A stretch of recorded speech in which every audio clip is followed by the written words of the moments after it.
Okay. Okay, so are you ready? Ready?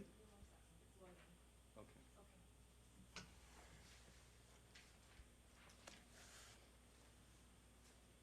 Okay. Okay, this is Larry Schultz, Vice Chair, Parks and Recreation Commission. We're ready to start our session at 4:02 p.m. Welcome everyone to our monthly meeting, and we'll start by calling the roll of the commissioners. So, City Clerk, can you handle that? Thank you. Thank you. Chair White is excused. Vice Chair Schultz. Present. Commissioner Sherman. Present. Commissioner McCurdy, excused. Commissioner Armenian, excused. Commissioner Becker. Here. Commissioner Gabray. Here. Commissioner Niger. Here. Commissioner Henley. Here. Thank you. Commissioner Breer, excused. Commissioner Asselin.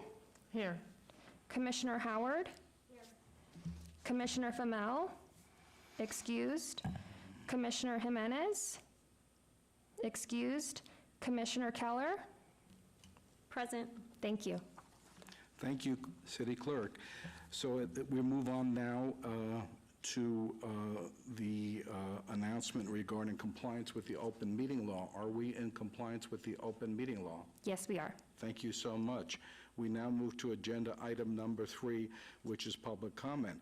Comment during this portion of the agenda must be limited to matters on the agenda for action. If you wish to be heard, come forward and give your name for the record. The amount of discussion as well as the amount of time any single speaker is allowed may be limited. So for agenda item 3, public comment, do we have anyone here that wishes to make a public comment? Okay, then we will move on with no public comments being made to agenda item number 4. So agenda item number 4, possible action to approve the final minutes by reference from the regular meeting of September 1, 2020. I believe all commissioners should have received those minutes in the email provided by staff, and we shall have a chance to review those minutes. So is there any concern about anything that was omitted or stated incorrectly in the minutes from any of the commissioners? Okay, there not being a report of any concerns regarding the minutes, then I will ask for someone to make a motion. Yes, Commissioner Becker. Yes, Rich Becker, Commissioner Ward 2, and I would like to make a motion to approve the minutes. Thank you, Commissioner. Is there a second? Second. Okay. Thank you so much, Melody. Okay, with that, all those in favor of accepting the minutes as presented, please say aye. Aye. Aye.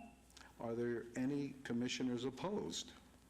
So the record should show no one opposed acceptance of the minutes. The minutes then are accepted as presented for the record. So now we will move on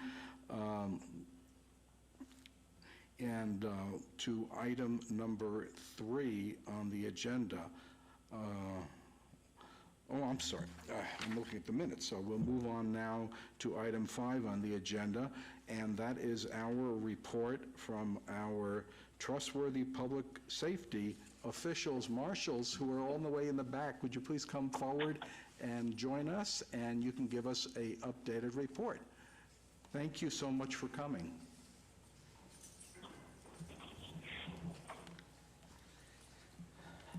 Do I have to do anything with this, or it's already on? You're fine. Good afternoon. My name is Officer Belcher, Deputy Marshal with the City of Las Vegas. This is my first time presenting this, so I had a little bit of time to prepare, but I'll go over some of the general numbers, and if you have any questions, please feel free to ask. I'll try to give you as much detail as you expect to hear. This report covers essentially 9/1 of 2020 through 9/30 of 2020. We had a total of 678 calls for service throughout all our wards, with the most calls for service coming from the Homeless Resource Center, followed by Fremont Street Experience, followed by Floyd Lamb Park, followed by City Hall, followed by the Las Vegas Detention Center, then Gary Dexter Park, Centennial Hills Park, Bob Baskin Park, Kellogg's Air, and the Neonopolis Garage.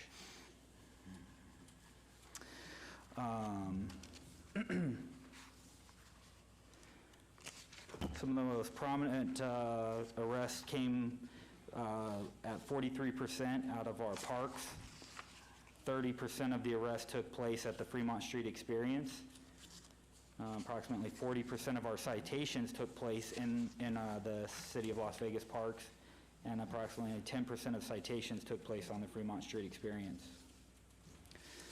To further kind of break down some of the statistics by wards, Ward 1 saw 12 arrests, 14 citations, and 12 warning citations. Ward 2 saw 2 arrests, 8 citations, and 2 warning citations.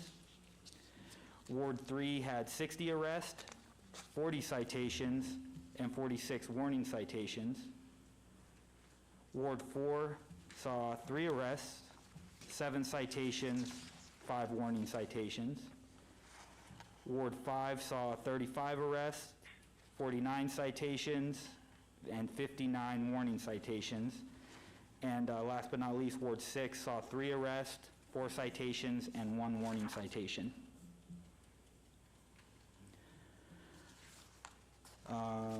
Due to the COVID-19 pandemic, all community-oriented policing activities have been suspended temporarily.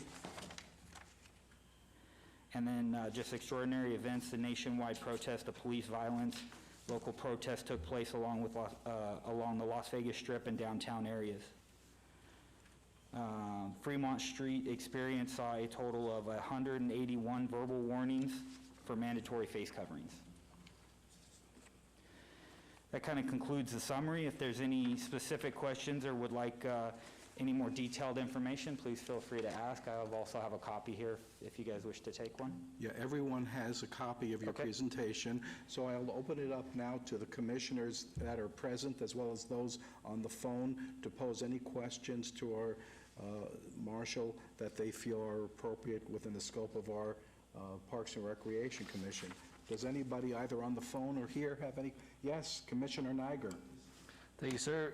Steve Niger, quick question with regard to Fremont Street Experience or any other high population tourist area. Do you guys track, for example, any violence-related citations or arrests increase year over year now versus a year ago? Do you guys have any idea if it's been a significant increase or not? That's a great question. I don't have that presented in front of me. And we also recently changed over systems, so that would have to be something that I can take a look at. Obviously, we do track all of that type of information. As far as collecting that information and being able to provide you a tit-for-tat comparison, it would probably be something I'd have to come back to you on if you'd like me to look that up. I don't want you to stress out about it. I was just, if it's easy information, I'm curious. If not, no worries. Okay. Thank you very much. Okay, other commissioners, any questions? Anybody else? Okay, since no other questions, I have questions. Sure. Larry Schultz, Vice Chair. So, first of all, I was very disturbed, highly disturbed, to find out there was vandalism in Allen Beck Park in Ward 6, and perhaps you could shed some light. Number one, I saw some photos, but it's hard to tell from the photos. What was the nature of this vandalism, number one? Number two, were any of the suspects apprehended, or was an investigation done? And number three, what preventative measures can we or have we taken to prevent future recurrence? And I'm particularly concerned because this park honors the death of Alan Beck, who was a fallen officer from Las Vegas Metro who was assassinated while sitting having lunch with another fellow officer. So having that happen at that park in his memory It was extremely upsetting to me. So can you please shed some light on that? Sure, and I want to make sure that I understand which situation you're talking about. Was this the trees, or? Well, I think I understand that there was some pictures in Director Weitzel's report. So I think one was the statue I saw, the restroom or whatever. Yeah, Vice Chair Greg Weitzel, Director of Parks and Rec for the city. Yes, there was extensive graffiti in the restrooms that was done several weeks ago. We did respond to that quickly and got it cleaned up. Now, as far as the response, we're working very closely with DPS to increase their patrols at this park. We're also, there was an issue with lighting, Vice Chair, that the lighting system timer was broken and it had to be replaced. So I know now that the lighting is improved in the parking lot. And then third, the sculpture itself had seen some wear, and the flowers died. So we replaced that with mulch and cleaned up that whole statue area. But there was no defacing of the statue itself? No, sir. Okay, good. I was confused when I read the report, and I wanted to ask about it. But it looks like you might have something more to add?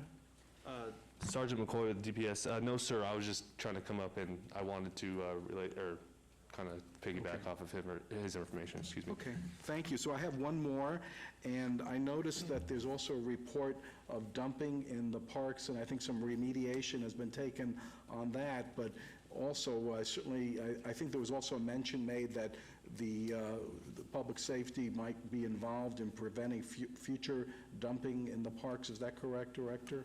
Yes, Greg Weitzel, Parks and Rec Director. Yes, Vice Chair, you are correct. We have seen a significant increase in the amount of illegal dumping in our parks. So we're taking multiple measures to improve that and hope that doesn't continue to happen in the future. And DPS has been alerted and is informed of those illegal dumping sites where we've seen increases, and I know they're increasing their patrol as well to help us with that issue. Okay, thank you. Mr. Vice Chairman, Yes. Commissioner McCurdy from Ward 5.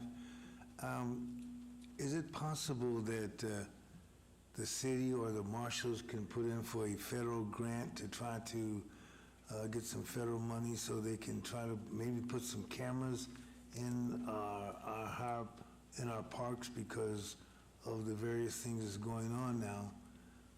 I would like to see us try to go after some federal money or some law enforcement money to put cameras in some of our high-crime parks. I'm looking at Ward 3 and Ward 5. It seemed like there's an awful lot of arrests, a lot of citations, and a lot of warnings. And maybe we need to do some preventive measures by trying to get some federal money to get some cameras and things in those particular areas. Marshall, do you have, Larry Schultz, Vice Chair, do you have any comments about any existing planned events or planned activities for enhancing security through camera surveillance? Cameras specifically, I know that we recently acquired a couple cameras, mobile cameras that we can deploy to certain locations that are susceptible to high crime rate or high crimes, and we do deploy those as we can. I know with the new Muni Court building coming online soon, they're supposed to have some more capabilities as far as monitoring cameras and stuff like that. So as far as putting out federal grants, I mean, I think it's a great idea, and it's probably something that we can look into. I don't know exactly what they do or do not, accept or grant for, but it's definitely seems reasonable. Commissioner McCurdy, you look like you have something else you wanted to add? Since I've been in law enforcement and I know the conception of the city marshals and the park marshals, I honestly think that you should really go after some Department of Justice money, some law enforcement money to try to get some cameras. And maybe your dispatch can monitor the cameras in high crime areas, or like you said, the municipal courts are gonna have a facility where they're gonna have cameras in the municipal court so they can monitor high crime area also. Because I see an increase of crime in Ward 5. I noticed like last night Metro had an issue close to Doolittle on 8th Street, in the government, I guess, apartments. And I just think we need to really try to go after, get some federal money so we can do some more surveillance and bring our statistics down. Thank you, Commissioner McCurdy. So I have a question. Oh, I'm sorry. Yes, Commissioner. Hi, Commissioner Keller here with Ward 3. I'm sorry to have my back to you, but it's a little bit of a comment and also question. But with Ward 3, we have Circle Park, and Baker Park is now becoming the new Circle Park. If you have any feedback or information or help for the neighbors around, it's becoming incredibly bad. The amount of people that are, they're not homeless because they choose to be on the streets, but they're under drugs, and they are wreaking havoc on the neighborhood, and they all are hanging out at Baker Park. And especially with schools now being closed and more kids being home and not being able to enjoy this park, it's really becoming a negative effect on the neighborhood. It really is. They just moved from Circle Park down to Baker Park. Is there anything that the neighbors can do or can call, or anything they can do to help clean up that park? I know that I've seen presence of the marshals being there, and I think that's super helpful. But I mean, I have 2 young children. I live only blocks away from them. There's no way I would ever take my children there. The amount of, I don't even know what to call them, thugs that hang out and literally just take over the park. It's just not safe for anybody. And it's unfortunate because the city put a lot of money behind that park just recently and really cleaned it up. And it's just so unfortunate that the community can't even take advantage of it. So is there anything that the neighbors could be doing? So Sergeant McCoy, I agree to your point. I know, so just for clarification, not this is an excuse, but Sure. This is my 3rd day on, I was the Fremont Street Sergeant, so this is my 3rd day back to being over patrol of the park. So, but to your point, yes, you can. I mean, if they have our dispatch number, we have officers available, and we'll obviously respond to those complaints if they feel unsafe, or if they feel like, people are gathering or hanging out or participating in illegal activities.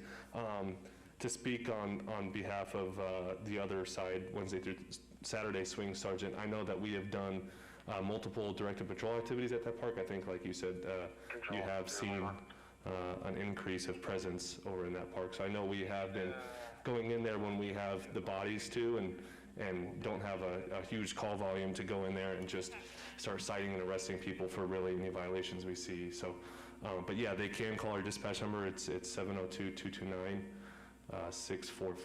Go ahead. Sorry, I do have another question. Commissioner Keller, can you, I mean, it's hard because they're just hanging out there, so they're probably not technically doing anything wrong. Is there any opportunity to enforce wearing masks with these people? I mean, what else could neighbors do to kind of detour these people so that the children can really utilize the park? So, I don't want to get into the whole mask thing, but according to the governor's directive, there is a little stipulation in there that those experiencing homelessness aren't required to wear a mask. So when it gets to that point, I mean, it kind of, you're getting into like a little, I guess, a hairy situation. But as far as maybe if they're not doing anything, there's a lot of,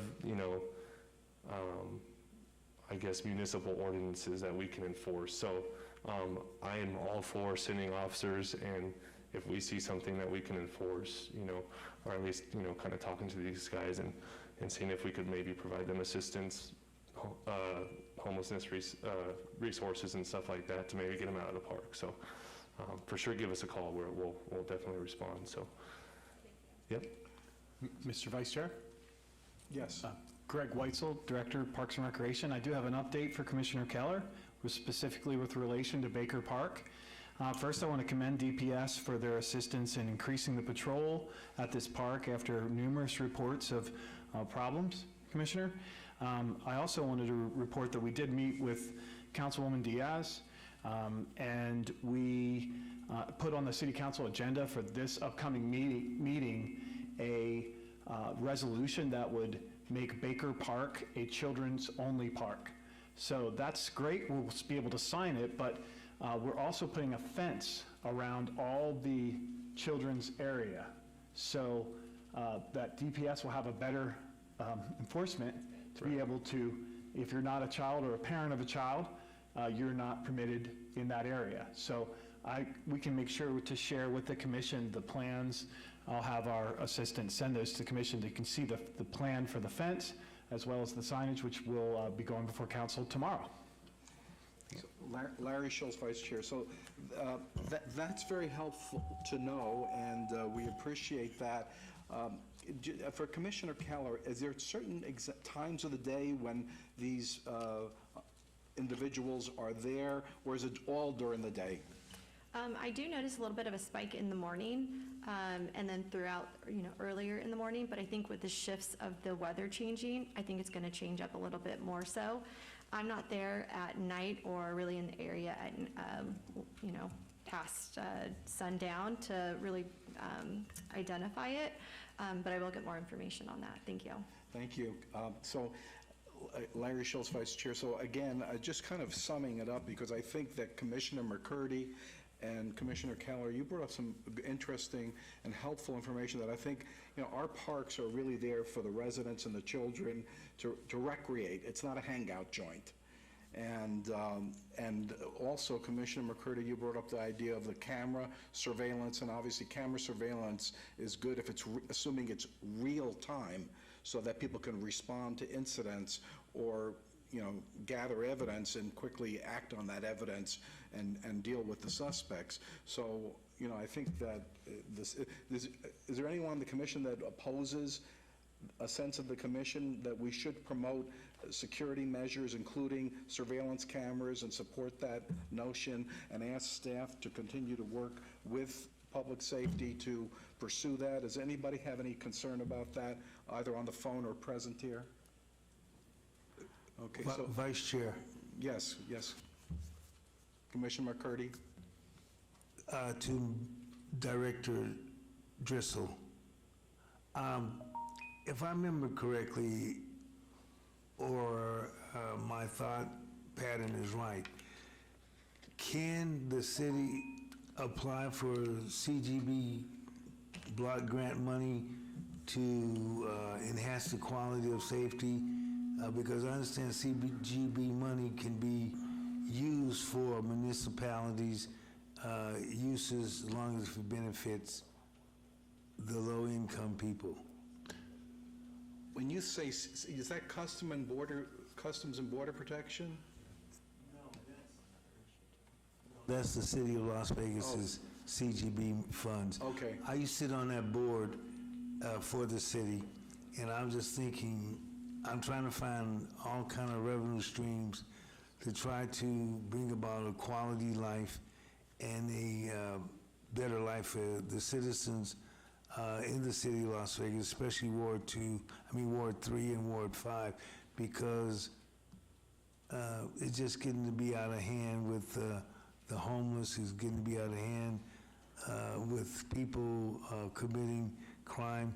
I'm still have a real stickler about people smoking marijuana in public parks. And one thing in Ward 3, in reference to the Baker, or what reference to the park she's talking about, I think in all wards, we need to go back and put out PSA messages and more park signs, or paint them, or something to let people know that the children's park is going to be strictly enforced by the city marshals. So Larry Schultz, Vice Chair, thank you, Commissioner McCurdy. I certainly support that and agree. Director Weitzel, do we have currently, I know that we have somebody on staff that works with grants. We actually don't. We are in the process of hiring a grant coordinator for our department right now. That position is, I think it's been posted. But in direct response to Commissioner McCurdy, yes, we are eligible for CDBG funds, which is Community Development Block Grant funds that are run through Director Kathy Thomas and the Community Services Department. We have met with Director Thomas on more than one occasion to discuss applying for CDBG funds, and we intend to do so. We are also looking at other federal funds and state funds to assist us with the implementation of our Smart Park Initiative. And our Smart Parks Initiative is increasing technology in our parks and things like security cameras to assist us with not just the security of our parks, but also operations and maintenance. And lastly, I wanted to report that just in the last 2 months, we've installed 6 cameras at fields in our system. And of course, we also have security systems at all of our centers, our aquatic centers, our senior centers, and our rec centers. Very good. Thank you, Director Weitzel. So, I think this is the kind of thing, if I may suggest for staff, is this something that we can include in your monthly director's report, and just to see if we make progress? Because I think, from what I'm hearing, and not just here in the commission, but elsewhere, this crime trend, and obviously the parks being a venue for that, is not going to go away. And so I think we need to be vigilant and have a focused, continuous plan to address that. So if the staff doesn't object, I would like to ask on behalf of the commission that you report on this monthly in terms of progress. Yeah, Director Weitzel, yes, we'll definitely do that. Okay, thank you. So at this point... Excuse me, before we move off that subject, I've been involved with the city of Las Vegas over 50-some-odd years, from being an employee of the city of Las Vegas, and also have been on various boards representing the city of Las Vegas. I've always noticed that the low-income areas, such as Ward 3 and Ward 5, have been neglected. A lot of times we've taken CGB money and used it, gotten it for the low-income areas, and the money been used in other parts of the wards. But I am really hoping that we can reevaluate and put the money where it's really needed into the wards that really need that type of assistance because of those type of issues. So thank you, Commissioner McCurdy. Larry Schultz, Vice Chair. So just a question for Director Weitzel. Are fiscal priorities of expenditures, are those set and approved by the City Council? Yes, sir. Okay. So it sounds to me like the establishment of fiscal priorities need to be set and need to be influenced by specific council members to articulate those requirements and to convince the other council members and the mayor to, pursue that type of prioritization. Is that correct? Yes, the administration prepares the budget and makes recommendations to the council for approval, but they ultimately have the final say, and you are correct, Vice Chair, that the elected officials are the right place to go to try to get funding for this initiative. So from that standpoint, I would urge individual commissioners that for any of their perceived or understood priorities, which I share, by the way, that they indeed heavily influence their respective council members to articulate that to their fellow council members to get that prioritization done. So with that, then, I know we have 1 or 2 people on the phone. Or any of the, I don't want to leave the phone people out, so do you have anything else for the city marshals before we conclude this section of the agenda? Commissioner Ward, I really like of making the park because we have other parks, and it's showing we're responsive.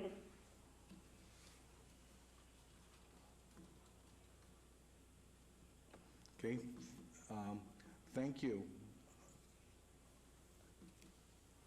Anything else? Mr. Commissioner, or Vice Chair, can I just add one more thing to that point of cameras? So I think cameras are a great idea for a few reasons.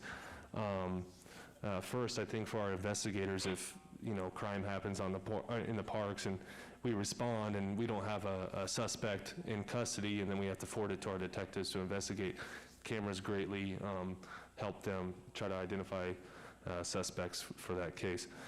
Second, just like you said, I wanted to actually add this to Commissioner McCurdy. I think a lot of those arrests and citations coming from Ward 3 or Ward 5 are because we have been in those parks and doing some extra patrols. 'Cause if you look at the top calls for service, there's really no Ward 3 or Ward 5 locations in those top calls for service besides Homeless Resource Center. But so I think a lot of those, that increase in citations is because we have been in those problem areas and doing some proactivity. But like I said, I am all for cameras. The only downside with cameras is sometimes if an actual officer isn't watching the live feed, if a misdemeanor occurs not in our presence, we really don't have any teeth. We're more than welcome to go respond and see if they're still committing those violations. But all in all, I think cameras are a great idea and would benefit, everybody really. So I just wanted to add to that point. Thank you so much. And this was your first time here. You did just well, and we look forward to having you join us in the future, and you were very helpful. Thank you very, very much. So with that, then, we will then move on to agenda item number 6, which is presentation by Greg Weitzel, Director of Parks and Recreation, and Mauricia Mbaka, Executive Director of Get Out Nevada, regarding the volunteer in the Parks program, all wards. And I know in the past, we have had presentations with Get Out Nevada, so welcome back to you, and thank you, because I know that we have a good partnership. Thank you so much. Honored to be here. The floor is yours. Thank you.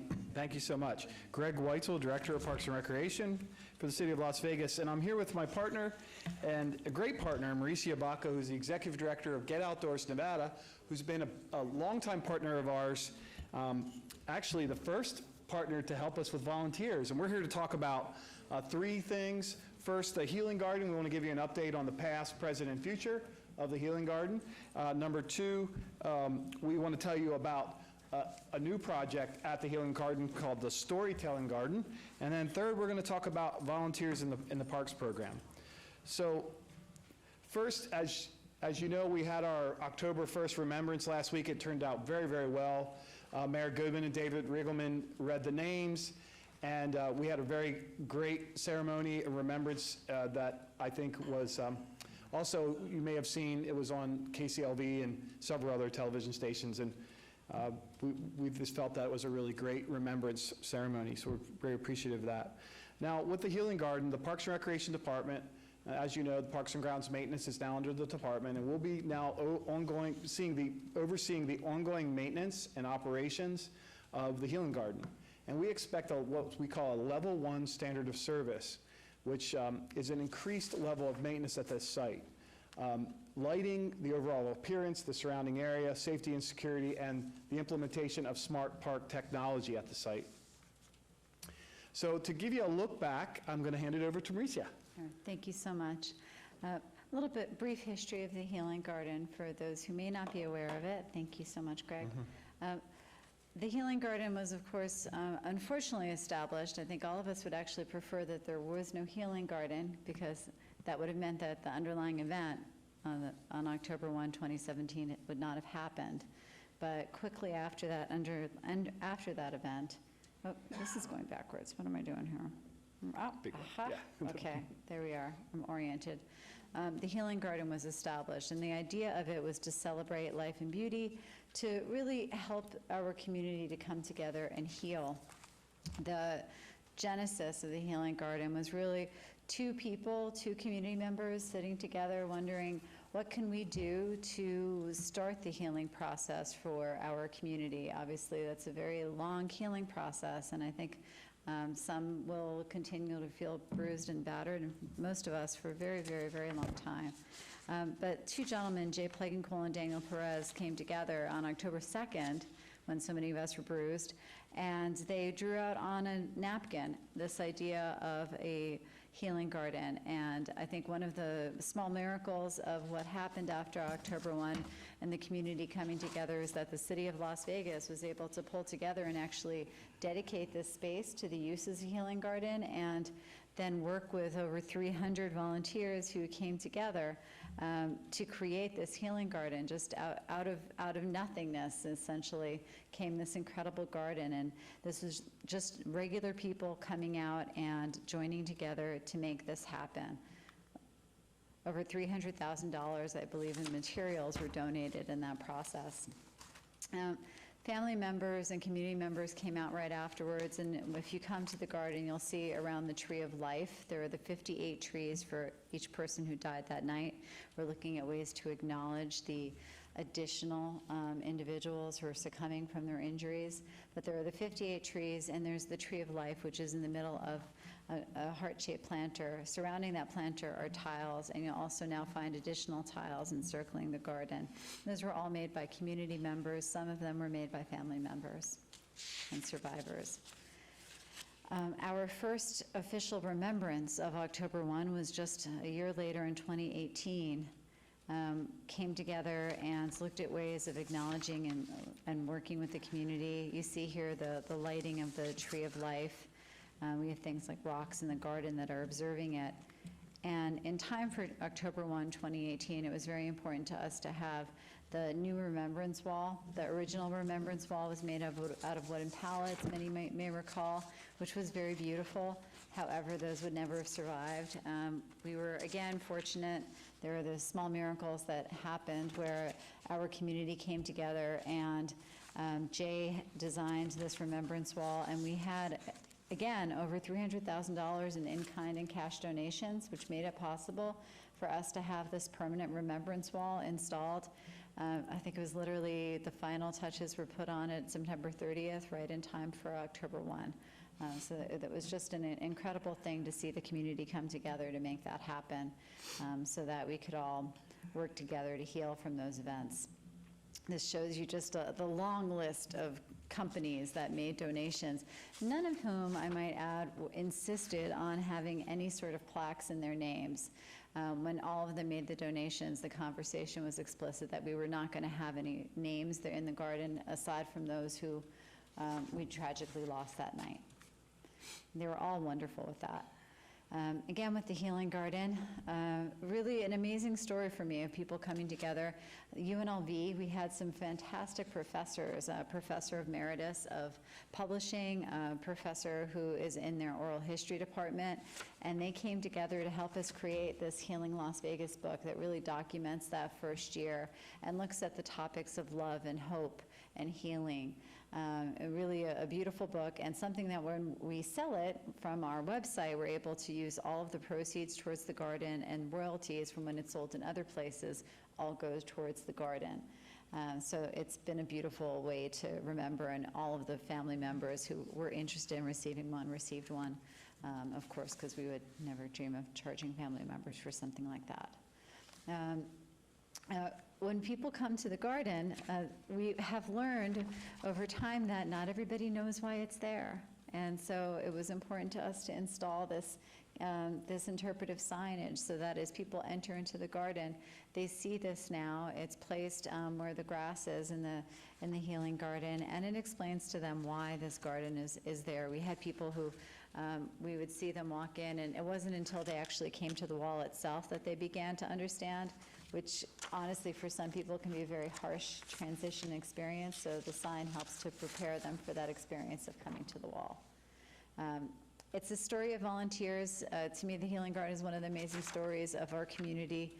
794 volunteers, almost 800 volunteers, over 16,000 volunteer hours, and that climbed even after this slide because we had even more volunteers coming out.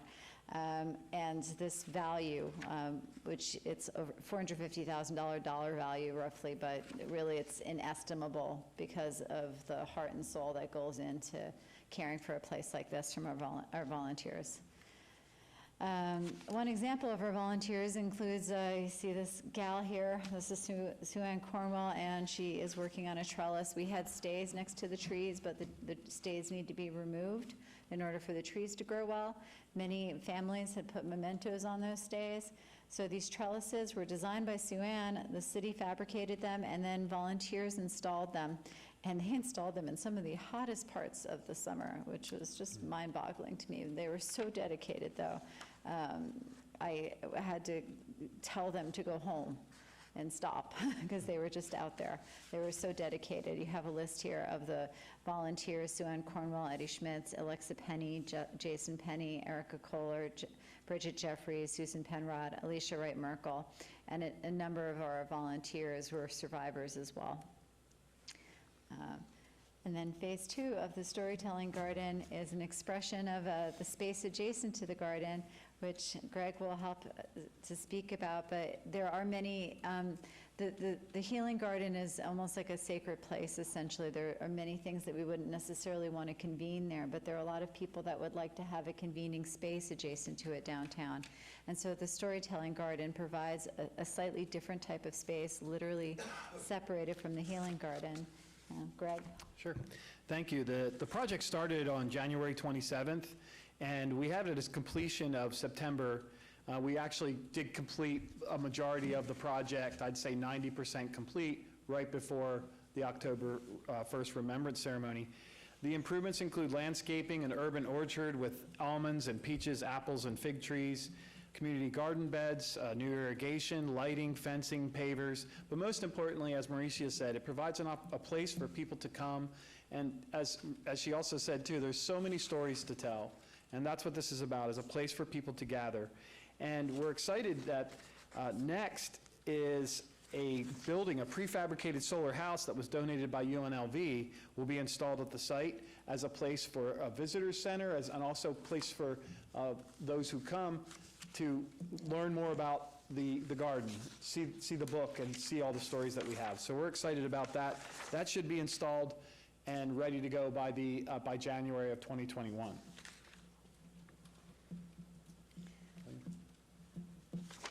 So Greg noted the partnership with Get Outdoors Nevada. We wanted to share with you just some of the general information about our volunteer program. Our program was actually launched in partnership with the City of Las Vegas years ago when I started with the organization. The city needed a partner to oversee volunteer events, and so we were fortunate enough to begin what was at that point an adopted trail program. And it's been really gratifying to see it grow. If you look at this bar chart, there's a tiny little bar in 2012 with the level of volunteers, and that soared up through the years in just 7 years. In 2019, when we were able to do fully in-person events, which of course this year is a little bit has been a bit different, we actually hosted 122 volunteer events, which to me is an expression of how much the community cares. So I always point to this kind of program when people say that this isn't a community that cares. It's obvious that it does, because we come out. Most of these, the vast majority, are local groups. Just a very few of them were from out of state. So almost 4,000 volunteers, and this is in addition to the Healing Garden. This is separate. These are events of 2 or 3 hour events. Incredible group of people, and there's a value. Again, a dollar value is placed by a nonprofit association, but I think you can't really count the value because people get that connection to place, and they also understand the amazing amount of work that goes into keeping parks and trails beautiful, which you really can't understand until you go out there and you clean a place yourself. So we're honored to be part of this Volunteers in Parks program with the City of Las Vegas as a partner. We called it the VIP program, and our idea is to engage residents in a minimum of 2 events per ward annually. And we've already started scheduling these with the wards and the council folks. And we want to bring volunteers who live near their parks. And we want to do some projects that aren't just litter cleanups. We want to do some tree plantings and some paintings and do some other projects that really create ownership. And that's the idea, is We believe if you volunteer in the parks, then you will also have a better appreciation for your park and take more ownership in it. So as I said, there's multiple different things that we're doing, or planning to do: graffiti removal, cleaning playground equipment, doing some community build projects as well. So we're excited about the future of this project, and I know it's already been scheduled, right? I think they're all scheduled, maybe. Yeah, we have now met with council members and staff for council members for every single ward. And so we have identified projects for all of those wards and are in the process of setting the schedule for all of them. And it's a minimum of 2, but I know my team, they always like to do more than the minimum, so I'm sure we'll wind up doing more. So as I noted, we've met with each board member, and one of the things that we'll also be doing is we'll be maintaining a database of volunteers that's broken down by ward so that the city can track who is coming out to these volunteer events. And I mentioned the fact that there's a dollar value, but volunteers really are priceless, and so we'd like to acknowledge and thank our volunteers. One of the ways that we do it, you have these folks here who are holding up their presidential awards. You can Get Outdoors Nevada is an organization that's gone through certification, so we can present these presidential awards to entities, groups, organizations, and individuals who go above and beyond and put in incredible hours. So we're able to present these. We also, we do the T-shirts. They'll get these great Volunteers in Parks T-shirts, and we just always thank them after every single event. They receive photos and thank yous, and we let them know that we care, and we make sure that they have a great experience. Thank you, Mauricia, and thanks to you and your staff for all your countless hours of work and helping us in our Parks and Recreation system. And I want to make sure that you're all aware of these events that are scheduled in your wards, so you can come by and stop by or participate. So, thank you. Thank you. So, thank you both for a very helpful I'd like to ask a presentation. question, Mr. Director. Just 1 second, Commissioner McCurdy, let me finish. So thank you again, because it was very helpful to hear about this, and I think you've been with us in the past and presented, so that's very, very helpful. What is the source? How do you recruit your volunteers? We have a website, getoutdoorsnevada.org, and people, what's actually amazing is we haven't had to do a lot of going out into the community as the word has gotten out that we host volunteer events. We actually have people calling us almost every single week asking about events. Even through the through the pandemic, we've had people still calling us, and we did not start in-person events until the summertime, but we started up slowly with small in-person events because there was such a big interest. We also have referrals from our elected officials when community members identify something that needs to happen in their community. Often they may reach out to their elected officials, and then if they don't have somewhere to work with those volunteers, they'll reach out to us. And that's one of the assets that we can also, the services that we can perform also with the City of Las Vegas ward members. If a community member calls and says, hey, I don't like this in my local park, it's not looking pretty enough, they can be part of the solution, and we can go out with them and help them with either doing a volunteer event with them or providing the supplies for them. Thank you. That's helpful to know. Commissioner McCurdy, you had a question or comment? Yes, I'd like to know how many volunteers have you had of the African American community? Do we volunteer a lot? We have people from all across the spectrum coming out and volunteer. We don't have a breakdown of demographics because we haven't done that type of assessment for our volunteers, but I will say that the people that come out are incredibly diverse, which I always find really satisfying, both across racial demographics, gender demographics, age, everything has been really very diverse. Well, I like to go out and try to help you get some volunteers, and maybe I'll volunteer myself. We'd love to have you volunteer. Because I want to see us become more actively involved. I serve on the Habitat for Humanity Board of Directors, and I actually see some of our residents that participate in our programs to kind of do some other community involvement volunteering. So I'm going to try to do my part. Even some of our church members, I pastor a church, and I'm official in the jurisdiction Church of God in Christ, Nevada, and I'm going to try to encourage our parishioners to volunteer, because I like to see more cross-section people participate, so we can be part of the solution and not part of the problem. I thank you so much, Commissioner, for that observation. I truly appreciate it. And I think we've done a bit of work with communities of faith and different groups of communities of faith. We would love to work with your specific community group. And also, I think it's incredibly important to get youth from the area engaged and get them as part of it. So any help that you can offer with that. We see whenever you have kids start out, and little kids through teenagers, they have a completely different relationship to their space once they've spent some time cleaning it up. There's a whole sense of ownership and I think appreciation, so thank you. Another thing, can I ask you, have you ever reached out to Judge Bill Voy, the Juvenile Court Services? Because there are young people that need some rehabilitation, some self-worth. And I think if you reach out to those types of entities, you can get a lot of volunteers, or the court can kind of give some direction to the young people to participate. And I think that'll solve some of our criminal justice problems, because they have something innovative to do, something creative to do, instead of being a part of the problem. They can become part of the solution to the problem. Certainly, Commissioner. Actually, we've had very good attendance in the past from some of the youth who are part of community service through their court-ordered community service programs.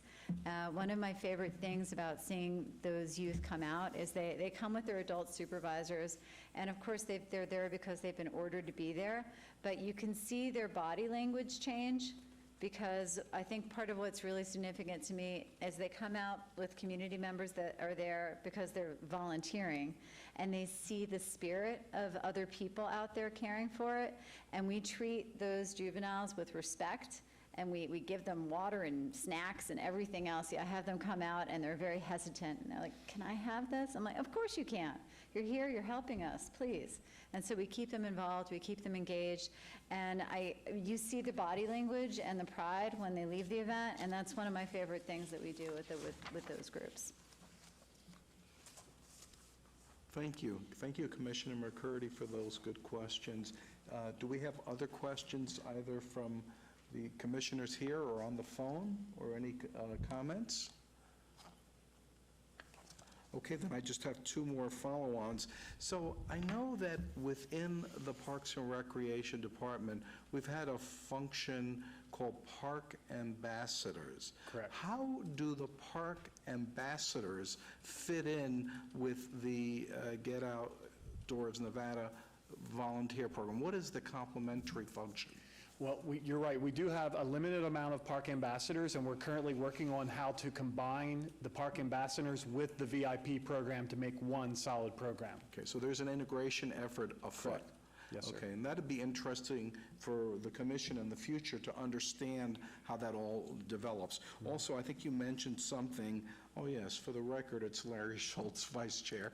So I think you mentioned something about inviting commissioner participation in their respective awards when events occur, and I know for one that I certainly would support that to the extent that I'm here, and nowadays with COVID, I'm here almost always. So I'm sure the other commissioners would do the same exact thing, and there's no doubt in my mind about that. So you have a loyal core of supporters right here, both on the phone and here in the room. So please make sure to follow up with that offer and keep us abreast. And some of us might even want to go to other wards as well, because I know for one, I've spent time in both wards 3 and 5 trying to understand what's going on, and I'll continue to do that to the extent that I'm aware of it. Thank you, Commissioner. I should share, we'll work with Kelly Schwartz to send the full calendar out, and we do have an event on Saturday in Councilwoman Seaman's ward, and so we'll get some more information to you about that. We're going to be working with the Sandhill Pipers swim team, who had an event that they had put together. So we'll get that information to you. Okay, thank you. So, anything else, Director? Just the next item on the agenda. Okay, so the next item, thank you very much again, and we'll look forward to seeing you in the future. Thank you. Thank you. So the next item on the agenda is number 7, report by Greg Weitzel, Director of Parks and Recreation, regarding emerging issues related to Parks and Recreation, all wards. Director, the floor is yours. Thank you, Mr. Vice Chair. I am Greg Weitzel, for the record, Director, Department of Parks and Recreation. I'm honored to come before the Parks and Recreation Commission today to present on the city's upcoming Parks and Recreation System Master Plan. I know we are short on time, so I will abbreviate my presentation but I do have a video here to show you, if it's queued up.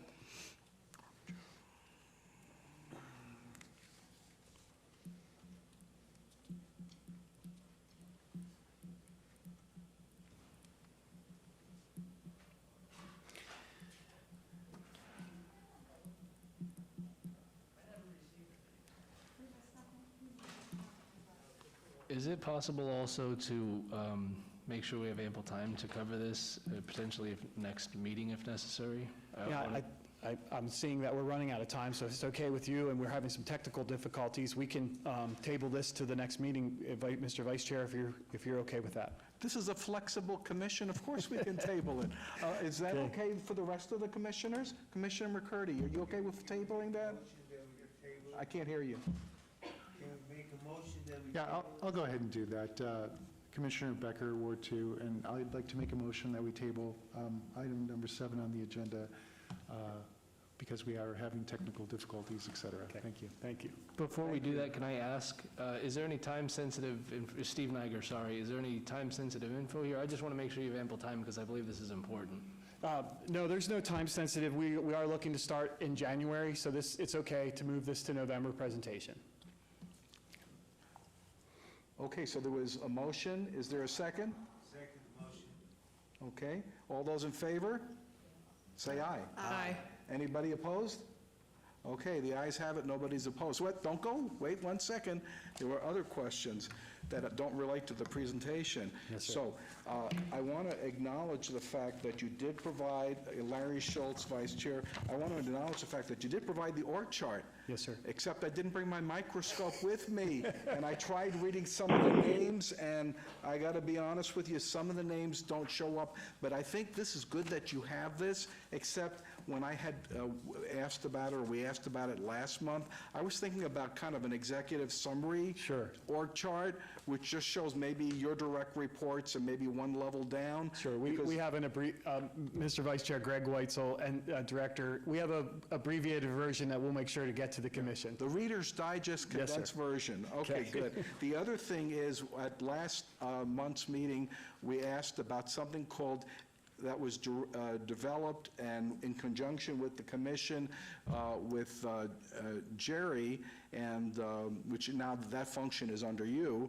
and that was called the Park Condition Assessment Survey Tool. And I thought when we mentioned it, that was not something you were aware of, but you said you'd look into it. Yes, sir. Have you looked into it? Yes, I have. Yes. And what did you determine? It's an inspection report that they do quarterly, that they go out and inspect every single park and make notes of that, and I even saw I got to see the inspections as well. So yes, I'm aware that it's happening, and I know the details of it as well. Now, will we continue that going forward? That's to be determined as we go through our system master plan. There may be some additional items on that inspection list. Yeah. So with that, I know that these are unprecedented COVID times and all that, but in the past, I know that many of the commissioners walked with their respective council members, the parks, and back in those days with Jerry, and I think maybe Steve even participated at one point, and we actually did go through that tool and check out the condition and come up with recommendations and improvements and all that. And I don't know to what extent, as we move in, this calendar year is ending soon, but as we move into the new calendar year, what are the thoughts about continuing those walkthroughs with council members and the parks commissioners to actually go park by park? And as I recall, because I've participated in this for a number of years, that's pretty much an all-day activity. Yeah, I'm glad you're bringing that. Greg Weitzel, Director, Parks and Recreation. Thank you for bringing that up, Mr. Vice Chair. Yes, we are currently doing those tours. We just had one tour yesterday with Councilman Knutson, and the other tours are scheduled. So I will instruct our admin assistant, April DiGiovanni, to invite those members who would like to join on the upcoming tours that are scheduled over the next several months. Yeah, and along those lines, I certainly would encourage all of the commissioners that whenever those opportunities occur, to make time to do that, because I find that walking the actual parks with the staff is incredibly helpful, and it gives you a different appreciation than just coming to these meetings, because it's kind of what I call, you know, boots on the ground type thing. So I would recommend that. So, okay, so anybody else have any questions for the director? Okay, with that then, any further comments, Director, on that point? Okay, so item 7 is considered reported. We tabled and approved the fact that we'll have the video at the next session. So now we are on item 8, report by commission members regarding parks issues and events within their respective council wards and at large, all wards, and Commissioner Becker. Yeah, Commissioner Becker, Ward 2. I just wanted to bring it to everybody's attention that there's going to be a town hall meeting by Councilwoman Victoria Seaman about Bruce Trent Park. And that's going to be held 10 a.m. on October 10th at the park. And that's at 8851 Vegas Drive. And I just wanted to let everybody be aware of that. Thank you. Thank you. Other commissioners, any specific reports for your respective parks in your respective wards or at large? Okay, so we will consider that agenda item closed then, and we'll move on to the last agenda item, citizens' participation. Public comments during this portion of the agenda must be limited to matters within the jurisdiction of the commission. No subject may be acted upon by the commission unless the subject is on the agenda and is scheduled for action. If you wish to be heard, come forward and give your name for the record. The amount of discussion on a single subject as well as the amount of time on a single Chairman Schultz, is allowed to be. this is Commissioner Lisa. So is that Commissioner Lisa Sherman? Yes. Okay, Commissioner I wanted Sherman, to just what do you got on your chest? Opportunity to see the mayor heard on September, in which Mr. Greg handled a rig with our Carolyn Goodman. He covered the gamut, custodian, cleaning out the bathroom in his youth, to currently serving on the National Board of Directors for Parks and Recreation, focusing on very timely subjects such as conservation, health and wellness, as well as social equity. Kudos goes to our city for being recognized as our city. The public was informed on how parks are reopening safely, as well as public safety in general, including the 79 restrooms that are locked each night by our deputy marshals. Brill Briar Family Park and Fitness Court near Washington Teneo was presented. There was mention of one of our own commissioners, the son of former Mayor Bill Briar. Bill Briar is playing a vital role in Mayor's Cup and soccer programs. There were many complimentary comments made by Mr. Weitzel regarding the park staff. Vegas Strong Academy, which was discussed in last month's board meeting, was highlighted as a valuable resource, especially during a pandemic.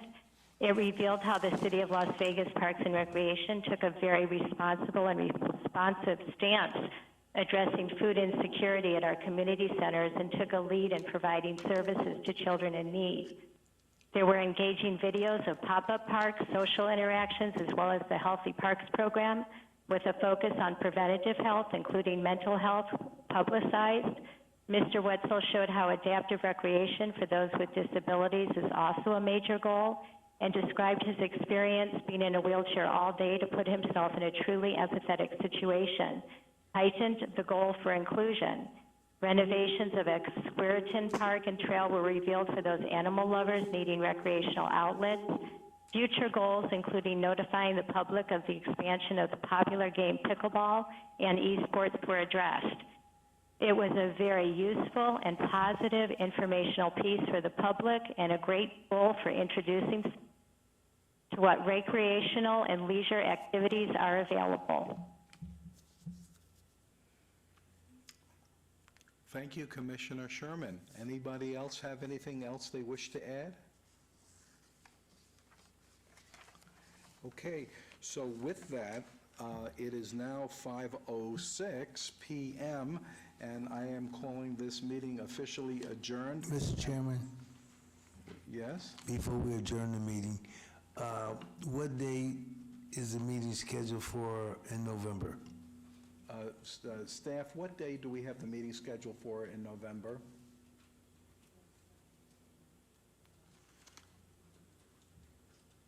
Director Weitzel, it's November 10th, Mr. Vice Chair.